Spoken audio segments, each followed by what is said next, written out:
নমস্কার বন্ধুরা, স্বপ্নেশনা গল্পে সকলকে স্বাগত।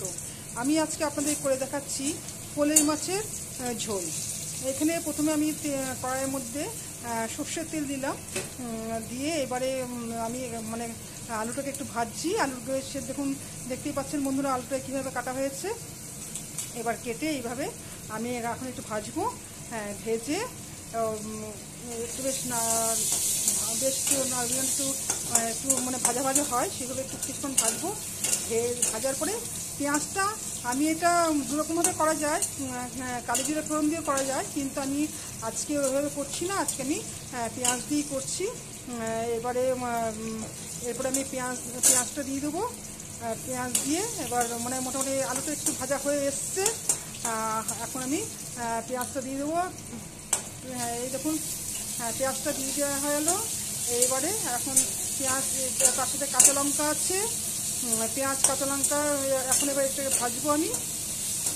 এই ভাজা হচ্ছে, এখনও কোনো রকম মশলাপাতি দেওয়া হয়নি, শুধু এখন ভাজা সাতলাচ্ছি এখন আমি।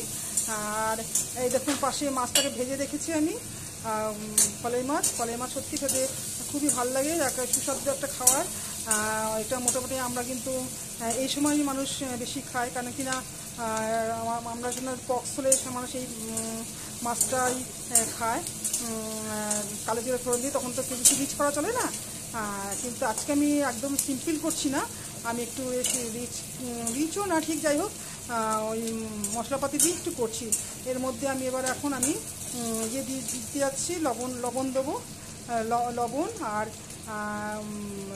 শুকনো লঙ্কা, খানিকটা শুকনো লঙ্কা দেবো, যেহেতু এর মধ্যে কাঁচা লঙ্কা দেওয়া আছে। এই জন্য আমি এখন শুকনো লঙ্কা দিলাম, লবণটা দিচ্ছি। লবণ দেওয়ার পরে আবার একটু সাঁতলে দিলাম, নেড়ে নিলাম। নেড়ে এবারে আমি হলুদ দিচ্ছি। হলুদ এখন হলুদ দেওয়া হলো। হলুদ দেওয়ার পরে আবার আমি এখন সাঁতলে নেব।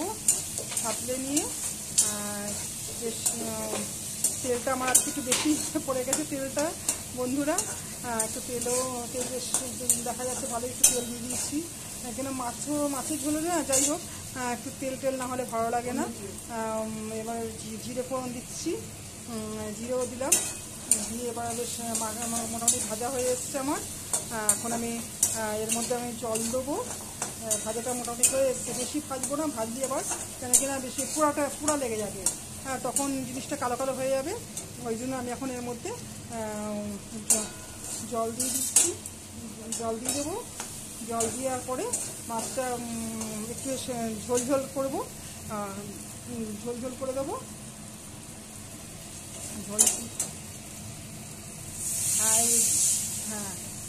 বেশ জল দিয়ে দিলাম।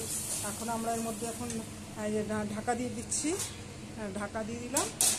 এরপরে যখন জলটা ফুটবে তখন আমরা মাছটাকে ছাড়বো এবং ঠিক সময় মতো মাছটাকে নামিয়ে খাওয়া শুরু করে দেবো। নমস্কার বন্ধুরা, আমার এই রেসিপি আপনারা দেখুন এবং অবশ্যই সাবস্ক্রাইব করুন, লাইক শেয়ার দিন।